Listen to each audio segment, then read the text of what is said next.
Le groupe SLB, c'est des sociétés de participation, des sociétés opérationnelles, un savoir-faire. On est présent en Roumanie, on est présent au Brésil, en France, mais on a surtout un grand programme d'afforestation au Brésil.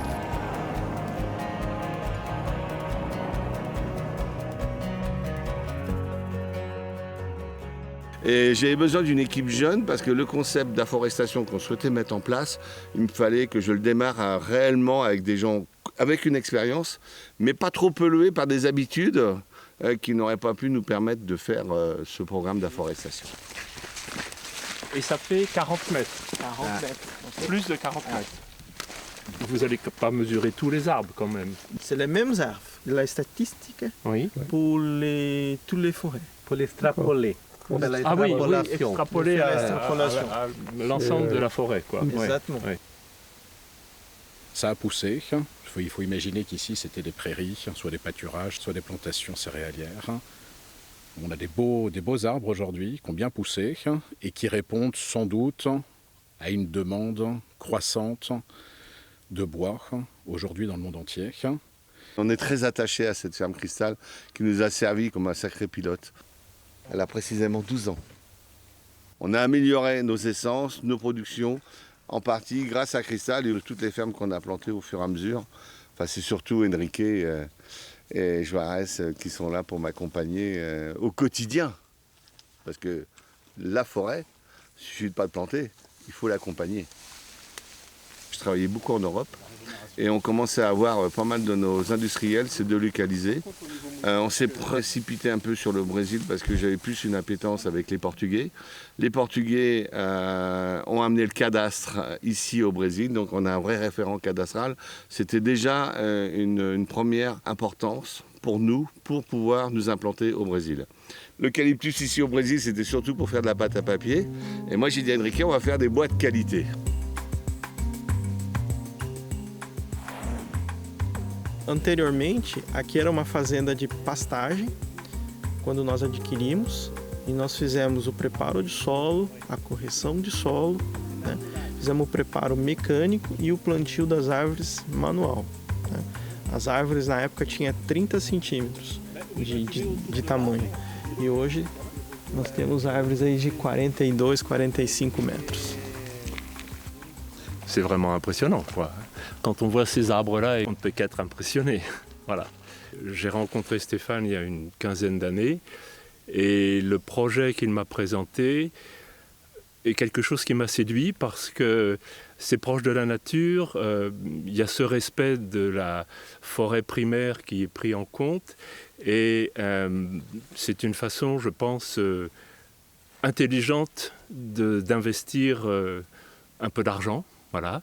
Si ça se concrétise comme une opération profitable, ma foi, tant mieux. Sinon, quand on voit ça, voilà, on peut être que satisfait de la décision qu'on a prise, quoi.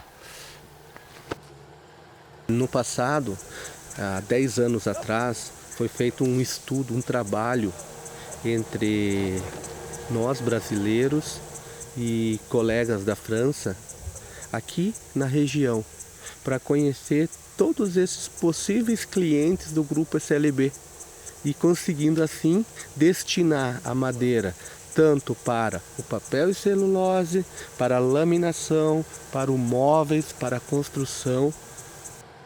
Ce bois-là, demain, il est destiné pour aller remplacer toutes les essences qui vont être interdites d'exploitation dès janvier 2025. Il y a une loi qui est passée à Montréal au mois de décembre. Aujourd'hui, les pays sont dans l'interdiction d'importer des bois issus de forêts dites natives. N'importe comment, on ne pourra pas continuer comme ça. On a deux problèmes à gérer. On a la préservation de tout ce qui est écosystémique et également de répondre à l'exponentialité de la démographie.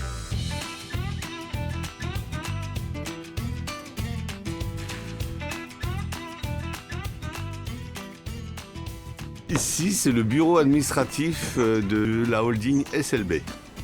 Et là, nous sommes ici depuis plus de 20 ans. On a converti l'ensemble de cette maison en bureau, voilà, en respectant son âme. Donc on est bien. l'amont de blocage pour rester entre milieu. C'est important. On est au pied du château des Matignons, on a une vue exceptionnelle sur les étangs. C'est très important, le cadre de vie, on passe du temps au travail, donc voilà.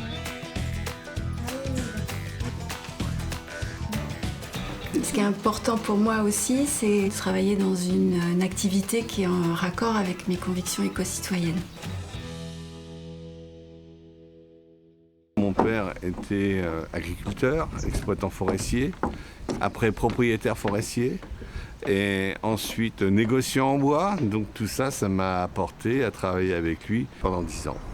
Ensuite, j'ai créé mon entreprise, 10 ans de négoce de bois à l'international, rechercher des prix toujours moins chers. Et ça nous a emmenés au Vietnam, ça nous a emmenés en Malaisie, en Chine, en Inde. Et après, je trouvais complètement ridicule de couper des arbres qui mettent 200 ans à pousser pour en faire ce qu'on appelle des produits non durables. Et là, on a commencé, j'ai vendu mon activité de négoce de bois pour construire de nouvelles forêts tout en préservant celles qui existent. J'ai vu l'évolution du groupe assez impressionnante puisque voilà, on était 2 quand je suis arrivée et bon, maintenant en France avec le site de Caen et d'Argentan on est une trentaine donc effectivement c'est bien d'avoir retrouvé beaucoup de collaborateurs et d'avoir vu le développement que ce soit en Roumanie comme au Brésil des projets de Stéphane. Alors, au sein du groupe SLB, on a la chance de travailler sur des projets porteurs de sens. On peut accompagner d'autres entreprises qui souhaitent elles aussi devenir des entreprises qui contribuent à la neutralité carbone et qui construisent une stratégie climat. On permet à ces entreprises d'avoir une action positive et c'est très valorisant de travailler pour une entreprise précurseur et innovante.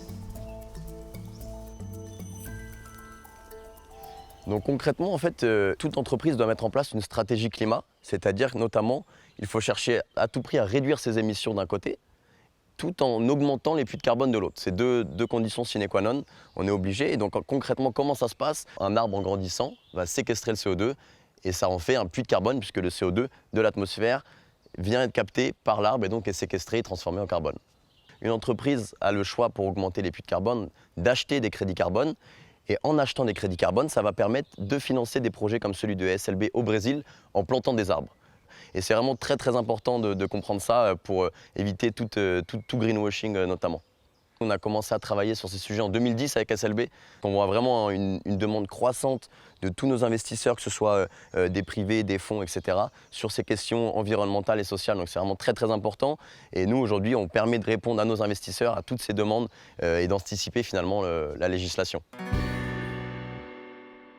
En Roumanie, on achète des forêts déjà existantes. L'objectif du groupe, c'est vraiment d'améliorer la qualité des forêts. Et l'investisseur reste plusieurs années à nos côtés pour vraiment accompagner le développement de la forêt au plus proche de la nature.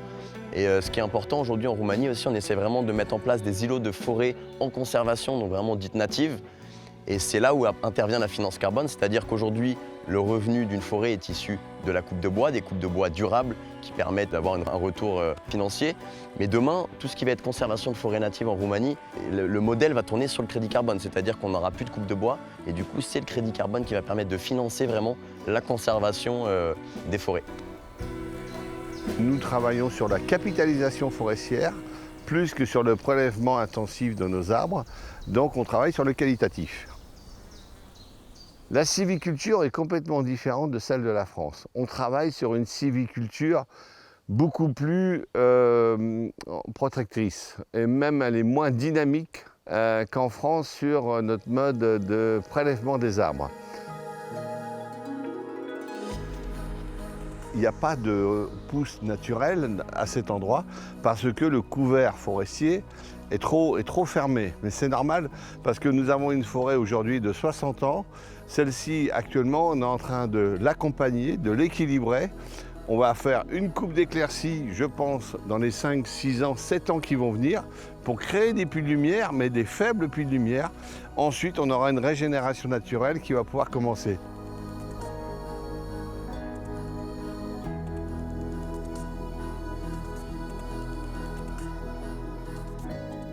Suite aux coupes qui ont lieu tout au long de l'aménagement, On a effectué des coupes des bois qui étaient autour, qui pouvaient concurrencer cet arbre, mais tout en gardant un équilibre pour pouvoir jouer sur la lumière, pour que l'arbre, lui, ne se développe pas en largeur, mais plutôt aille en hauteur, chercher ce puits de lumière qui est forcément nécessaire pour pouvoir aussi prendre du diamètre. Ça, c'est très important.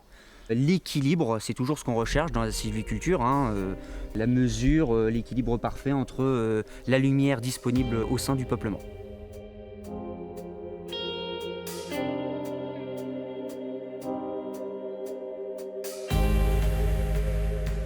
Quand la Roumanie est entrée dans l'Union européenne en 2007, je me suis précipité, entre guillemets, pour acheter mes premiers 400 hectares. Ces 400 hectares m'ont éduqué sur la compréhension de la forêt roumaine, mais également sur la compréhension des Roumains en général, aussi bien avec les avocats, les comptables, de trouver les bons partenaires, les notaires, qui sont en mesure de nous accompagner par rapport à un programme d'acquisition forestière, mais sur la capitalisation de celle-ci. J'ai vu l'évolution justement de la croissance de ces forêts et j'ai été séduit naturellement par ça.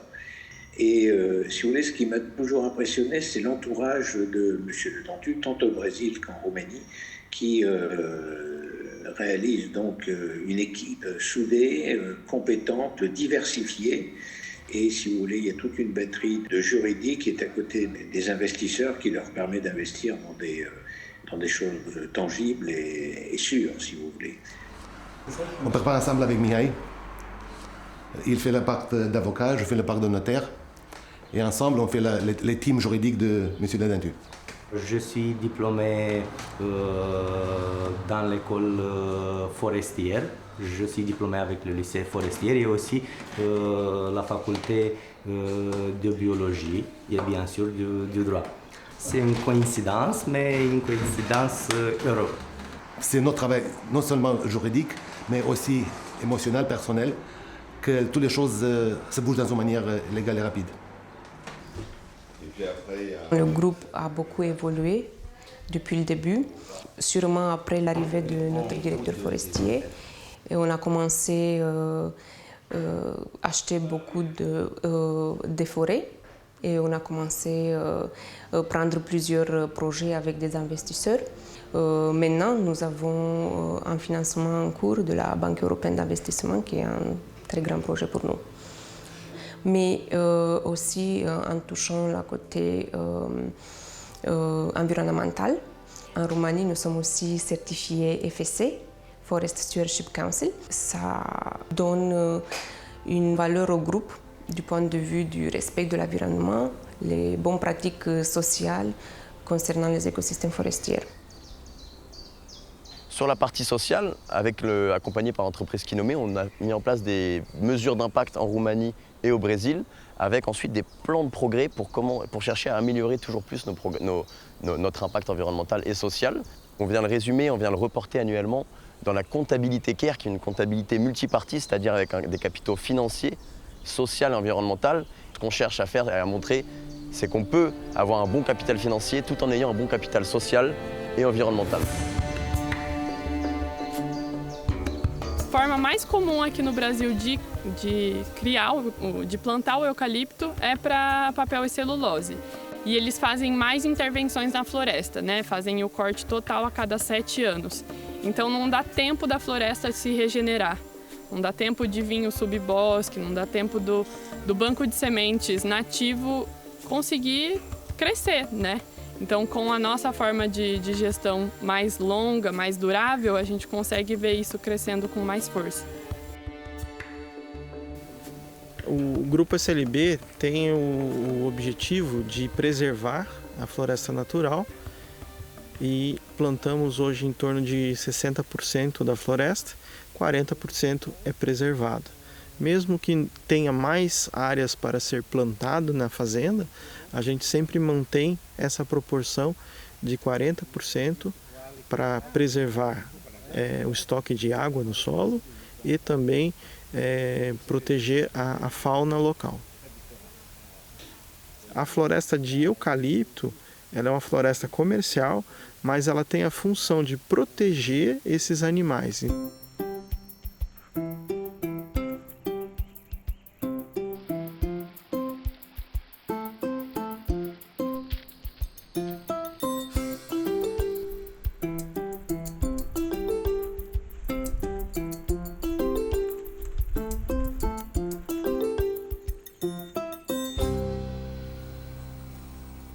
Sim, nós estamos na Floresta Figueira, na Fazenda Figueira. Foi a primeira fazenda do Grupo SLB.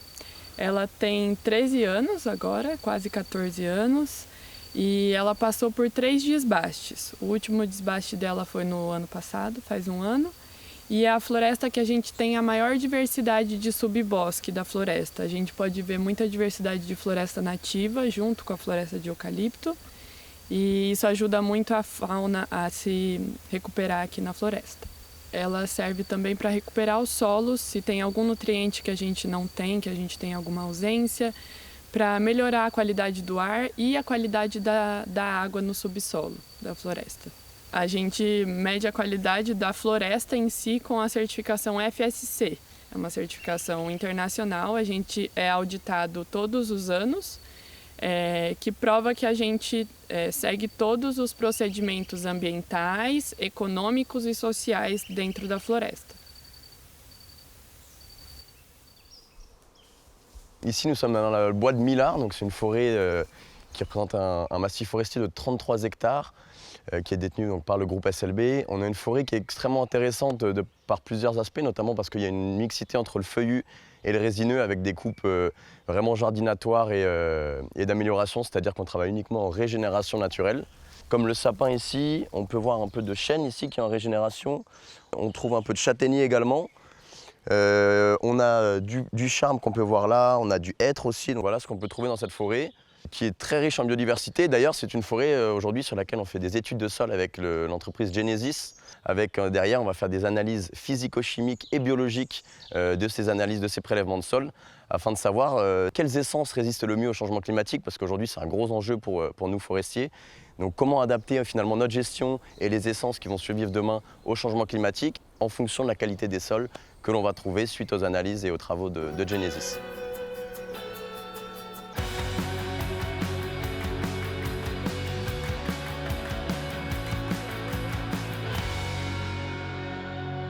Ici, cette parcelle, cette forêt de 650 hectares a été achetée en 2016. Oui, 2016. Et dans les zones pures d'épicéa qui avaient été plantées à l'époque communiste, l'épicéa est un sapin, il n'arrive plus à survivre. Ne confruntăm cu problema uscărilor provocate de atacul insectelor de scoarță la specia molid. On a remplacé cette essence épicéa par les mélèzes, nom latin Larix d'Europe. Voilà. Et on a fait cette pépinière pour avoir la disponibilité des plants, parce qu'aujourd'hui, au niveau européen, il y a un manque de plants dû à la forestation massive. Comme ça, on les a tout de suite sous la main, c'est beaucoup plus pratique. Les plants, ils ont un an. Une majorité de ces plants, au nombre de 80 000 ici, vont être plantés au printemps prochain, puisque grâce à l'apport en biochar, on peut voir cette verdure qui est accompagnée par l'effet du biochar, donc qui va nous permettre de les planter plus rapidement que prévu. Le biochar vient de Terra Fertilis, une des sociétés du groupe SLB basée en France. Le biochar et la terra preta, c'est l'origine, c'est des Amérindiens. Donc évidemment, je me suis intéressé de près. En France, on a un professeur qui s'appelle le docteur Reynaud, qui est un spécialiste du biochar, parce qu'il l'a inventé, il l'a mis en œuvre, je dirais pas pendant plus de 30 ans. Je lui ai demandé si on pouvait monter une petite usine au Brésil, très artisanale. C'est un pyrolyseur rudimentaire antique, mais c'est l'instrument qui nous a permis de faire nos premiers lots de biochar à partir du bois d'eucalyptus. On allume un feu au-dessus et le bois va monter à des températures de 400 degrés, 500 voire plus. et de polysaccharides qui constituent le bois vont se casser, se transformer et va rester que le squelette carboné du bois.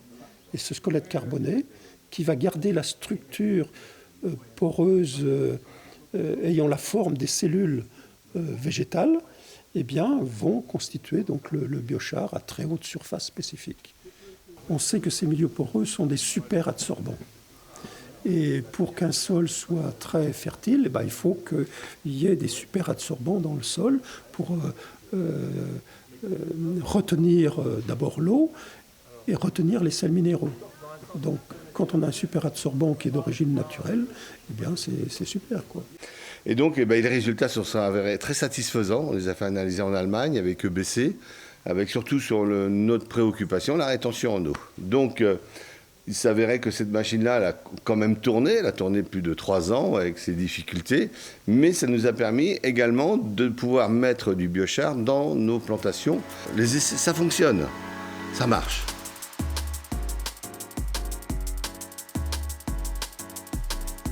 Vous pouvez voir la différence de diamètre entre le traitement qui ont le biochar et le traitement témoin sans quelques entrées. C'est visible à l'œil, même sans mesurer, quoi. 1 kg par pied, ouais.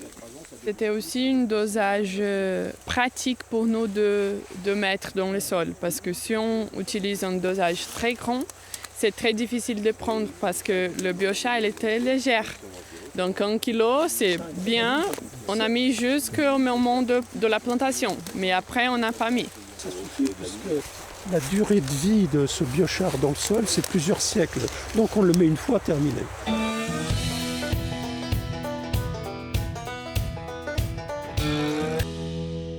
Ce résultat nous a conforté dans notre décision d'aller beaucoup plus loin et de l'importer en Europe. Donc on a commencé à construire une usine pilote à Argentan, poussée, accompagnée avec des scientifiques, parce que c'est un produit qui demande beaucoup de spécialisation au niveau de la pyrolyse.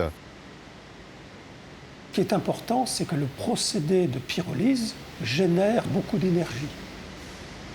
Donc le pyrolyseur, qui est cet équipement en forme de locomotive noire, on reçoit en fait du granulé de bois, passe dans un tube avec une vis entre 500 et 650 degrés. À la fin de cette pyrolyse, nous allons avoir des gaz qui vont s'échapper de la pyrolyse. Ce que l'on voit là, les zones jaunes, qui sont le gaz qui s'échappe et qui est mis en combustion pour pouvoir chauffer à nouveau le tube pour le bois suivant qui arrive. Ce qui permet au pyrolyseur de travailler de façon autonome, sans apport d'énergie extérieure pour la chauffe. Grâce à cette énergie en fait, qui est autoproduite, le pyrolyseur peut tourner 4 à 5 jours tout seul sans intervention humaine. Maximum, on est en mesure de fabriquer 400 tonnes à l'année. Pourquoi ça n'a pas été fait avant?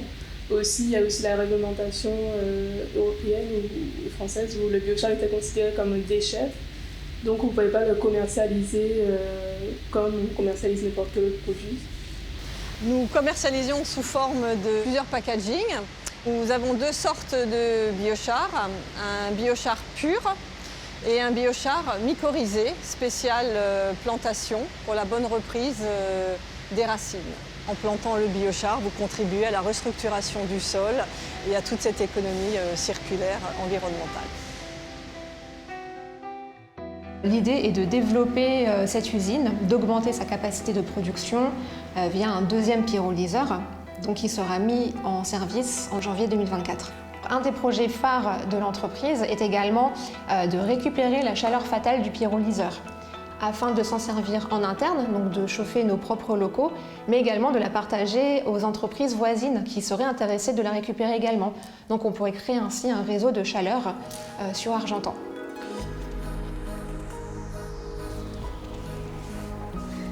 Ça fait des années que le groupe SLB existe. On n'en parlait pas du changement climatique, de tout ça. Et maintenant, on se rend compte que finalement, tout ce qui a été fait depuis 30 ans, ça porte ses fruits aujourd'hui. Et en plus, c'est nécessaire, ça va devenir indispensable et on a une solution.